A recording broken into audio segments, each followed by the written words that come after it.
Hello and welcome to Mindful Caregiver Conversations podcast, where we hear from caregivers just like you share stories of strength, courage, and resilience. I am Donna Ray.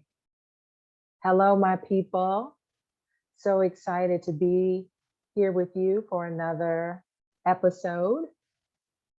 I don't know if you can hear the rain and the thunderstorm that's happening right now as I'm recording and welcoming the rain. It's been quite hot and humid here in St. Louis. So it'd be nice to get some relief from that. Even earlier today, I could tell that the humidity was lower. And I got in a walk, and it felt quite amazing to feel a breeze and just enjoy the change in the weather. I'm really appreciating all the opportunities I'm taking to get outside and be in nature more often. It really does reset me, and having that awareness of how much I enjoy being outdoors, I'm reminded of that each time I go out. So, my vision for this podcast is to talk to caregivers about their experiences caring for their family. And this idea was born out of my experience as a caregiver to my grandmother and now to my mom and many other family members and friends that I care for along the way.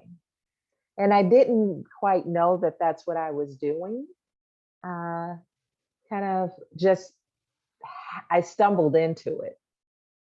So let me tell you a little bit about my story. So my first memory is probably in my early 20s. I was kind of like the family representative. My job as a corporate management consultant, I had the privilege of traveling every week. And I traveled to many major cities, and that's how I got to meet some of my family.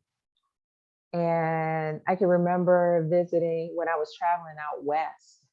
I remember visiting a great uncle who lived in San Francisco, a second cousin who lived in Bakersfield, and close family friends that lived in Anaheim.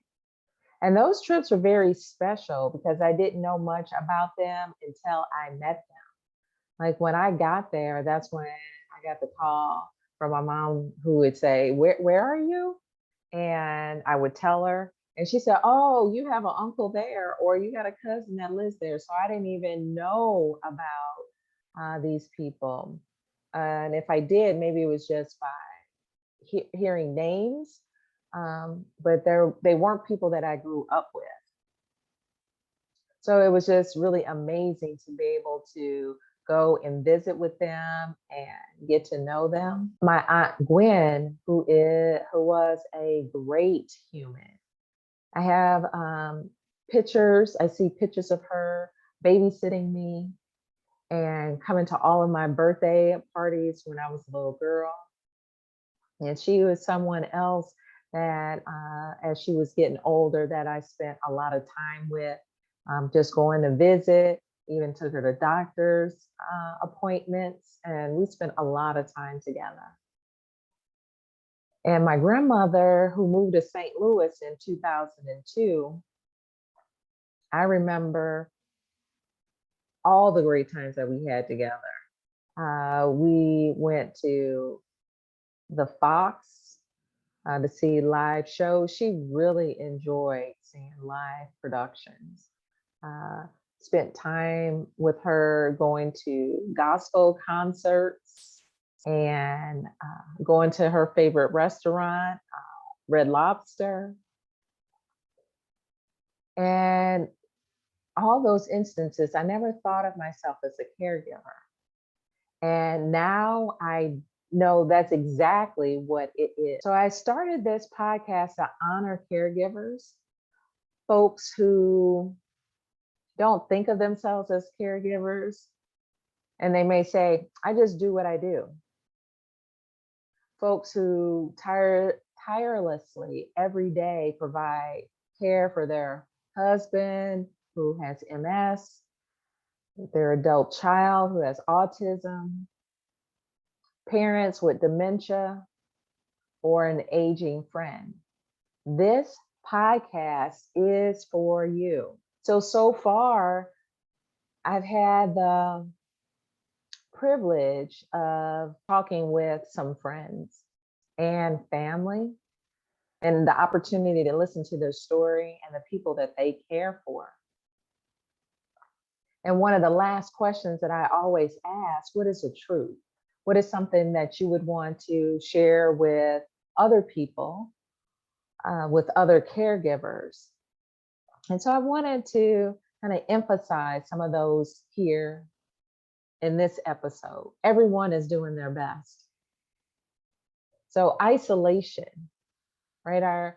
The person that we care for could be living isolated from some of their friends and their family. Maybe they feel neglected or they're not being engaged. And that's something to contemplate for yourself, right? Imagine what it's like for that person to be aging or sick and not be able to do for themselves like what they're used to. And it's kind of a reminder that if we live long enough, then we're going to need a caregiver also. Take a break and take breaks often. Find peace in the moment. Even if it's turning your mind down for 5 minutes, being the person that cares for others, most of the time we put ourselves at the end of the list of to-dos. And in these conversations, I hear quite often the importance of caring for yourself.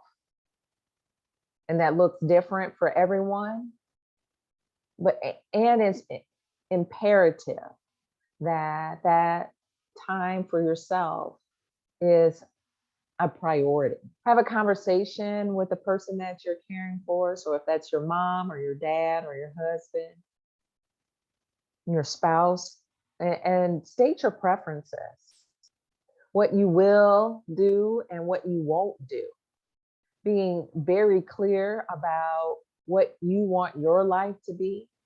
Because again, it's very easy to get lost in someone else's life and what they have and what they need. In those conversations, sometimes we put them off because we're fearful of what their response is going to be, if they're going to be disappointed.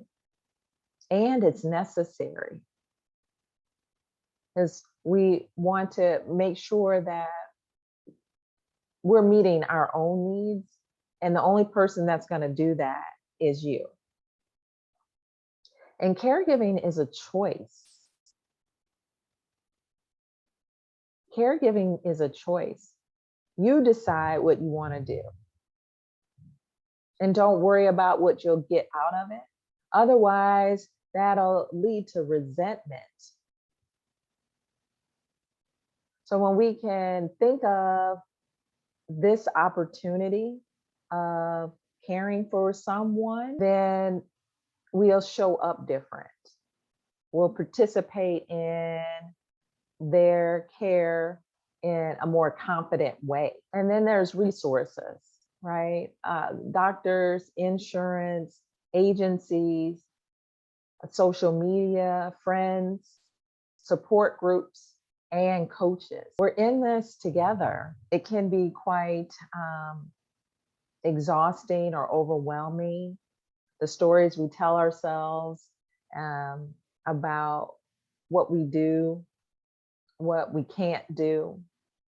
And there's the reminder that you can turn toward the resources to help support you so that you can continue to show up for the people in your life. Because everybody's doing their best. Being a caregiver You are resourceful. You anticipate needs. You quick to spring into action. And I know you'll figure it out. I'm here to support you. So that's what I have for you in this today. So let me know what's coming up for you. How are you taking care of yourself? We're in it together, my people. Have a wonderful week, and I'll talk to you soon.